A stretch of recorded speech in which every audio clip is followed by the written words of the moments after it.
वैकुंठ तक के परिक्रमा चल गए, हम भी चलेंगे।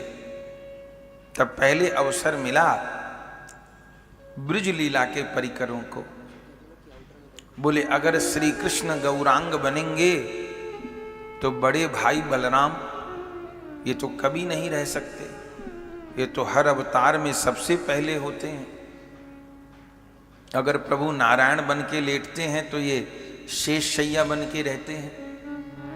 अगर प्रभु श्री राम बनते हैं तो ये लक्ष्मण रूप से रहते हैं। और प्रभु परिपूर्ण स्वयं भगवान रूप में अवतार धारण करते हैं श्री कृष्ण रूप में, तो ये बलराम बनते हैं। तो गौर लीला में ये कौन बनेंगे? बोले गौर लीला में बलराम निताई बनेंगे, नित्यानंद बनेंगे। और महाप्रभु जी से भी 12 वर्ष पहले अवतार ले लेंगे। तो निश्चय हो गया कि बलराम निताई बनेंगे, नित्यानंद प्रभु बनेंगे। तो शंकर भगवान कहाँ रहने वाले हैं? शंकर भगवान को पता चला कि अलौकिक लीला हो रही है। तब शंकर भगवान महाविष्णु जी से एक होकर के श्री अद्वैताचार्य जी के रूप में अवतार ले रहे हैं। पंच तत्व का पीछे दर्शन हो रहा है। इनमें भक्त, भक्त शक्ति, भक्त रूप, भक्त स्वरूप और भक्तावतार, 5 तत्व हैं। श्रीवास पंडित जी भक्त हैं, गदाधर प्रभु जी भक्त शक्ति हैं, अद्वैत प्रभु जी भक्त रूप हैं, नित्यानंद प्रभु जी भक्त स्वरूप हैं और महाप्रभु जी भक्तावतार हैं। क्या कहना? तो महाविष्णु जी से एक होकर के सदाशिव अद्वैताचार्य बनेंगे। तब नारद जी सब लीलाओं में भगवान की लीला का आस्वादन करते हैं। नारद जी ने कहा प्रभु हमको न छोड़ जाना, तो आप क्या बनेंगे? बोले नारद जी गौर लीला में श्रीवास पंडित जी बनेंगे, जिनके आंगन में महाप्रभु का कीर्तन विलास होगा। स्वयं भक्ति महारानी ने श्री राधा शक्ति से एक होकर के गदाधर प्रभु के रूप में जन्म ग्रहण किया। जब महाप्रभु जी कृष्ण आवेश में होंगे, क्योंकि महाप्रभु में राधा कृष्ण दोनों हैं, जब महाप्रभु कृष्ण आवेश में होंगे तब राधा शक्ति स्वरूपा गदाधर प्रभु उनका लीला में सहयोग करेंगे। तो गदाधर प्रभु के रूप में भक्ति महारानी भक्ति और श्री राधा शक्ति अवतार धारण करेंगी। वृषभानु बाबा ने कहा हम भी चलेंगे, इस लीला का दर्शन तो हम भी करेंगे। किस रूप में?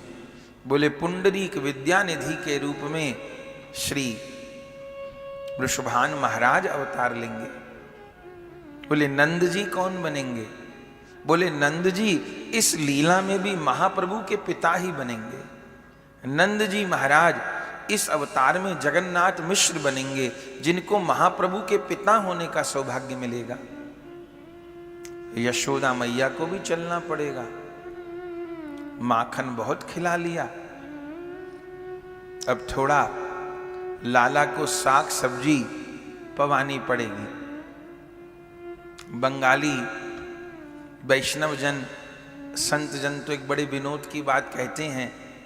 बोले श्री कृष्ण गौरांग क्यों बने? बोले ब्रज लीला में भगवान को बढ़िया साग सब्जी पाने को नहीं मिली। बोले ब्रजवासियों ने क्या खिलाया? बोले बेझर की रोटी और माखन। तो माखन दूध तो मिला, बेझर की रोटी मिली, पर साग सब्जी नहीं मिली। कहीं बंगाली बाबा जी लोगों को आप दोपहर का ठाकुर जी को भोग लगाते देखो, शायद थाली में रोटी तो नहीं होगी, बीच में चावल का स्तूप और चारों ओर तमाम साग सब्जी। घर में सामान्य लोग घर में एक दो सब्जी बना लेते बहुत है, एक ही सब्जी से सब लोग पा लेते, ज्यादा दो बन गए। पर कोई अकिंचन से अकिंचन भी बंगाली साधु होगा, दोपहर को रसोई बनाने लग जाए तो 5-7 सब्जी साग सब्जी से तो कम बनेगी नहीं। कितने बंगाली बाबाओं के स्थान को देखा, बोले ठाकुर जी को ब्रज लीला में साग सब्जी बढ़िया पाने को नहीं मिली, माखन मिश्री तो मिला। तो बंगाली संत लोग हंस के कहते हैं इसलिए महाप्रभु गौड़ देश में अवतार लिए, और वहां खूब साग सब्जी भक्तों ने भगवान को भोग लगाई, केला के मोचा का साग और इसका साग और उसका साग, और खूब भगवान ने आरोगा उन सागों को। तो यशोदा मैया इस बार शची माता बनेंगी, और बोले प्रभु के जितने सखा हैं वे भी इस लीला में चलेंगे। सुबल सखा गौरीदास पंडित बनेंगे। अरे भगवान के प्राण प्यारे मधुमंगल सखा श्रीधर बनेंगे। उनका नाम होगा श्रीधर खोला बेचा। खोला बेचा माने साग सब्जी का काम करने वाले, साग सब्जी बेचने वाले बनेंगे। और जैसे ब्रज लीला में श्री कृष्ण की मधुमंगल जी से किलोल होती है, गौर लीला में गौर और श्रीधर जी की खूब किलोल होगी। तो मधुमंगल श्रीधर बनेंगे, भगवान के अष्ट सखा अवतार लेंगे। तो क्या राधा रानी की सखियां अवतार नहीं लेंगी? बोले उनके बिना तो लीला ही पूरी नहीं होगी। साक्षात ललिता सखी स्वरूप दामोदर जी के रूप में प्रकट होंगे। साक्षात विशाखा सखी राय रामानंद जी के रूप में प्रकट होंगी, और महाप्रभु जी को गंभीरा मंदिर में उस प्रेम रस का आस्वादन कराएंगी। राधा रानी की प्राण प्यारी मंजरी गण अवतार नहीं लेंगी क्या? अरे इनके बिना तो सेवा संभव ही नहीं है। राधा रानी की प्राण प्यारी रूप मंजरी गौर लीला में रूप गोस्वामी बनेंगे। लवंग मंजरी जी सनातन गोस्वामी, गुण मंजरी जी गोपाल भट्ट गोस्वामी, तुलसी मंजरी जी रघुनाथ दास गोस्वामी, विलास मंजरी जी जीव गोस्वामी, मंजुलाली मंजरी जी लोकनाथ गोस्वामी, प्रेम मंजरी जी भूगर्भ गोस्वामी। जितनी भी निकुंज मंदिर की प्रधान मंजरी हैं वे भी गौर लीला में अवतार धारण करेंगी। तो ब्रज के परिकर तो चलेंगे ही चलेंगे, द्वारिका के परिकर बोले हम भी चलेंगे। द्वारिका लीला में प्रभु ने उस प्रेम का आस्वादन नहीं किया जो ब्रज लीला में किया, तो द्वारिका लीला के परिकर भी चलेंगे। बोले कौन कौन चलेंगे? बोले रुक्मणी जी लक्ष्मी प्रिया बनेंगी, और रुक्मणी जी के पिता राजा भीष्मक जी गौर लीला में श्री वल्लभाचार्य जी होंगे। बोले सत्यभामा जी भूदेवी के रूप में साक्षात विष्णु प्रिया जी के रूप में अवतार लेंगी। बोले सत्यभामा जी विष्णु प्रिया जी क्यों बनेंगी? चूंकि वो भूदेवी हैं। गौर लीला में बहुत विरह होगा, बहुत विरह होगा। उस विरह को विष्णु प्रिया ही सहन कर सकती हैं। कब सहन कर सकती हैं? जब सत्यभामा देवी, जब धरा देवी विष्णु प्रिया जी के रूप में अवतार लेंगी तो गौर विरह को सहन करने में सक्षम होंगी। तो देवी सत्यभामा विष्णु प्रिया जी बनेंगी। सत्राजित यादव विष्णु प्रिया जी के पिता सनातन मिश्र बनेंगे। सत्राजित यादव की गृहिणी महामाया देवी बनेंगी। सब परिकर अवतार लेंगे। श्री रामलीला के परिकर भी अवतार लेंगे। अरे हनुमान जी भी गौर लीला में अवतार लेंगे। चारों युग प्रताप तुम्हारा है प्रसिद्ध जगत उजियारा। हनुमान जी तो चिरंजीवी हैं। बोरे गौर लीला में कौन बनेंगे? बोरे गौर लीला में हनुमान जी मुरारी गुप्त बनेंगे, और मुरारी गुप्त के रूप में इस लीला रस का आस्वादन करेंगे। गरुण जी और हनुमान जी दोनों का आवेश मुरारी गुप्त जी में रहता है। और जब महाप्रभु जी को नारायण का आवेश हो जाता शिवास जी के आंगन में, तो उस समय झुक करके मुरारी गुप्त जी गरुण जी बन जाते और उनकी पीठ पर साक्षात श्री महाप्रभु जी नारायण रूप से विराजमान हो जाते। तो कृष्ण लीला के परिकर, राम लीला के परिकर, नारायण लीला के परिकर, सब परिकर आकर के गौर लीला में सम्मिलित हो रहे हैं और धीरे धीरे सबका अवतार हो रहा है। और अब स्वयं भगवान को धराधाम पर अवतार लेना है। बोले महाप्रभु जी के रूप में भगवान कहां अवतार धारण करेंगे? आहा, कोई ऐसा पुराण नहीं जिसमें महाप्रभु के अवतार का संकेत नहीं हो।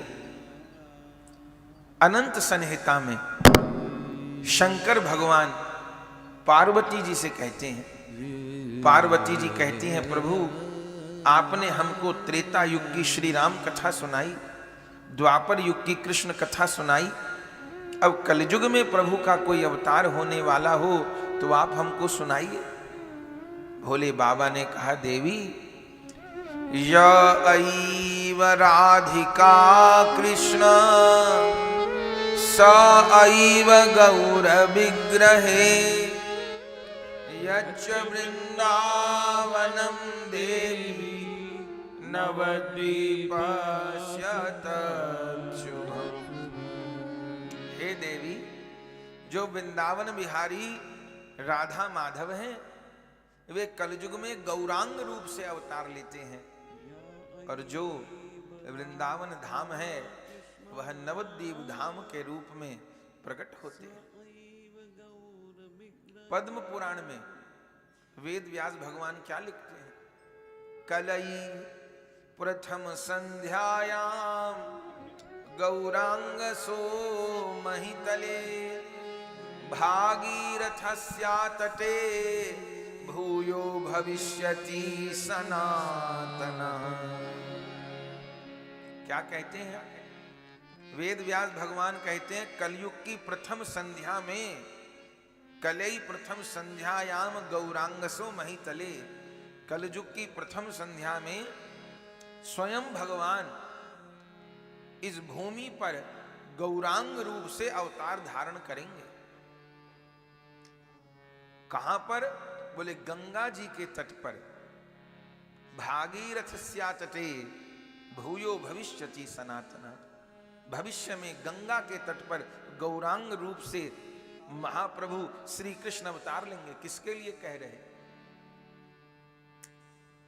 गरुण पुराण में, ब्रह्म पुराण में कलई प्रथम संध्यायाम लक्ष्मी कांतो भविष्यति दारू ब्रह्म समीपस्थ सन्यासी गौर विग्रह।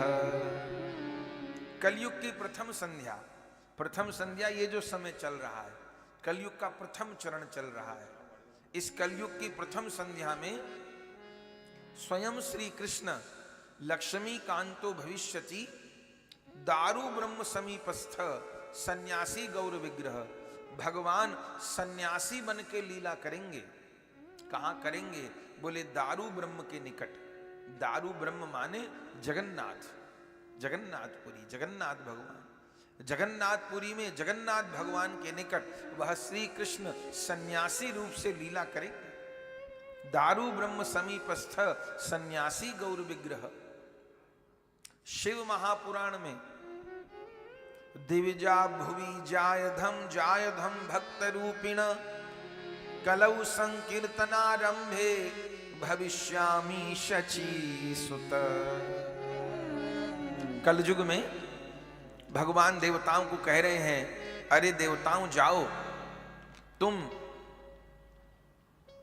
कलयुग में भक्त रूप से अवतार धारण करो।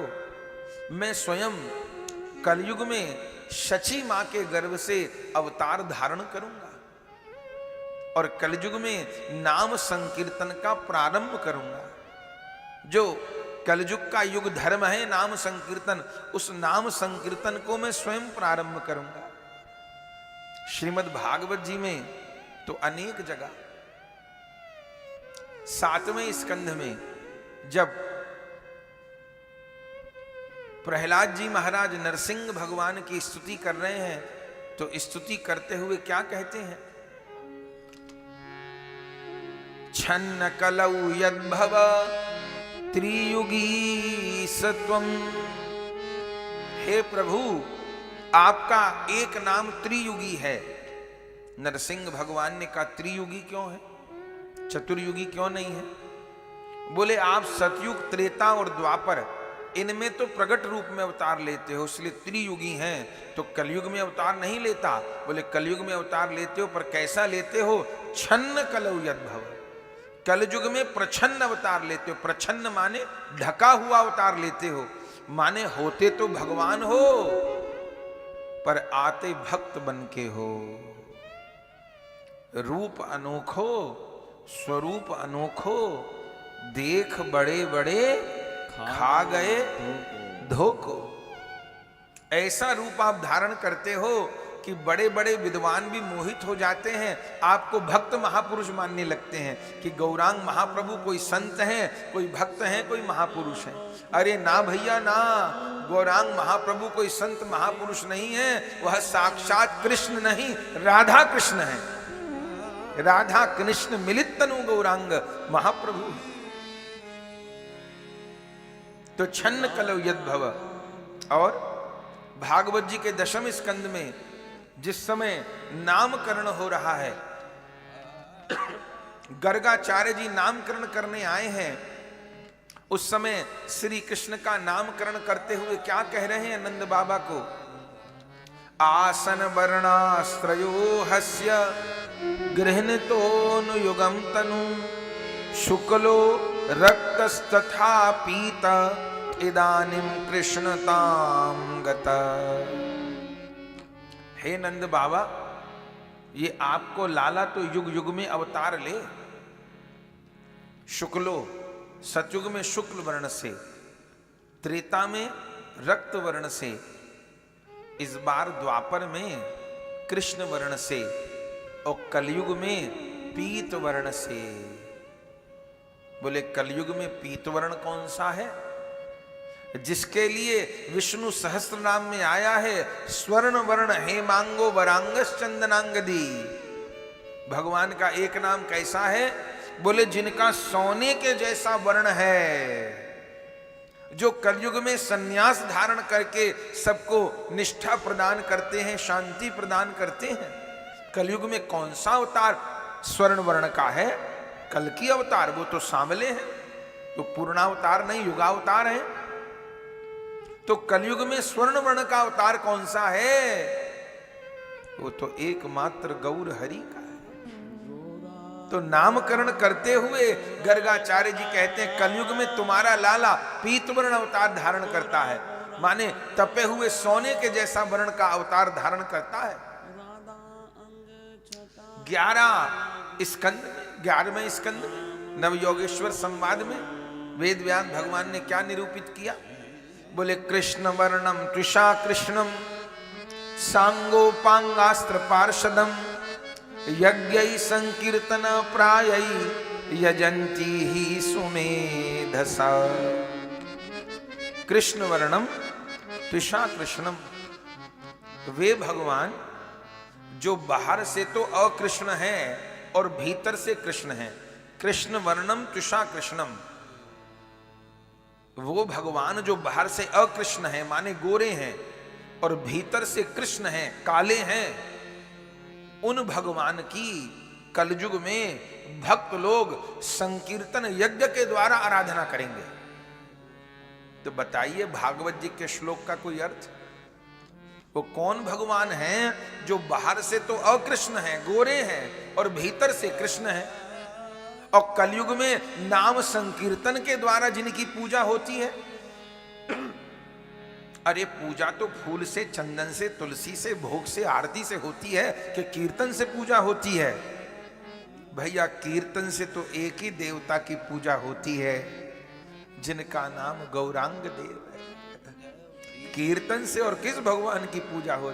यज्ञ संकीर्तन प्राय ये जनती ही सुमेधसा। संतगण कलयुग में जिनकी संकीर्तन यज्ञ के द्वारा आराधना करते हैं, क्या कहना। तो सब पुराणों में और भक्तमाल जी में, भक्तमाल जी भी वैष्णवों का प्रमाण ग्रंथ है। समस्त वैष्णवाचार्यों ने प्रमाण माना है। तो भक्तमाल जी के 72 संख्या 56 में श्री नाभा गोस्वामी जी श्री कृष्ण चैतन्य श्री नित्यानंद प्रभु जी के लिए क्या लिखे। आहा, भक्तमाल के भी 56 का पाठ करिए। कल पूज्य मलू पीठाधीश्वर जी ने इसी 56 की 2 पंक्ति का गान किया था। आज हम लोग पूरे 56 का पाठ करें। क्या कहा है भक्तमाल में नाभा गोस्वामी जी ने श्री निताई गौरांग देव के लिए। आहा, श्री नित्यानंद कृष्ण चैतन्य की भक्ति 10 दिस विस्तरी। श्री नित्यानंद कृष्ण चैतन्य की भक्ति 10 दिस विस्तरी।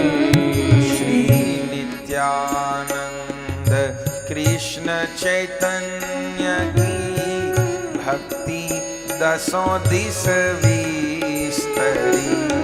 श्री नित्यानंद कृष्ण चैतन्य की भक्ति 10 दिस विस्तरी।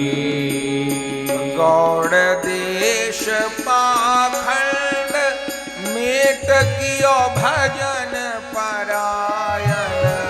गौड़ देश पाखंड मेट कियो भजन परायण। गौड़ देश पाखंड मेट कियो भजन परायण। गौर देश पाखंड मेट कियो भजन परायण। करुणा सिंधु कृतज्ञ भये अगति न गति दायन। करुणा सिंधु कृतज्ञ भये अगति न गति दायन।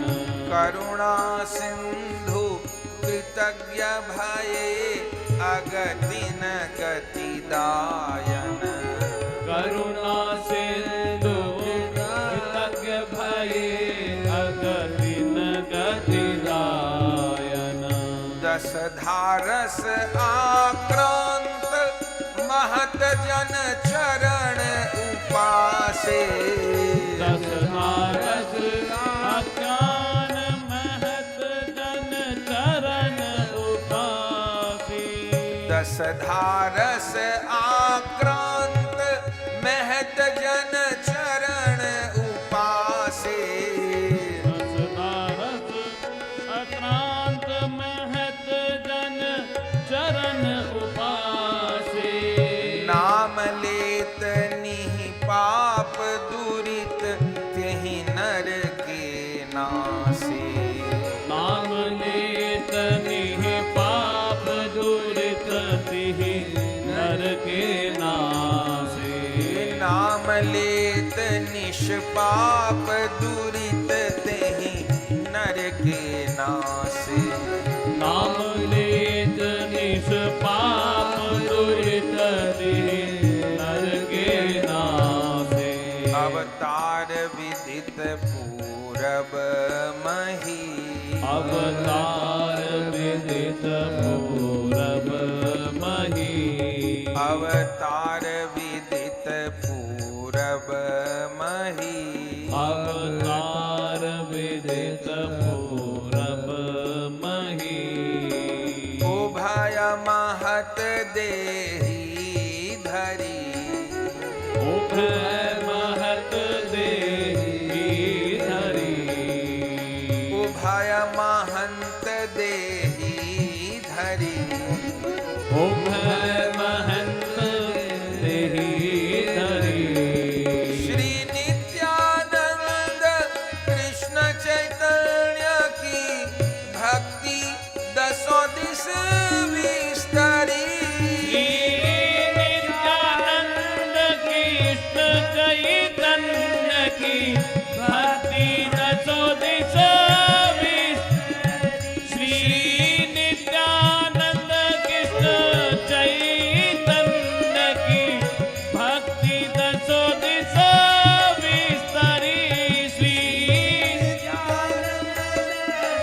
कृष्ण चैतन्य की भक्ति दसो दिशा विस्तरी भक्ति दसों दिश विस्तरी भक्ति दसो दिशा विस्तरी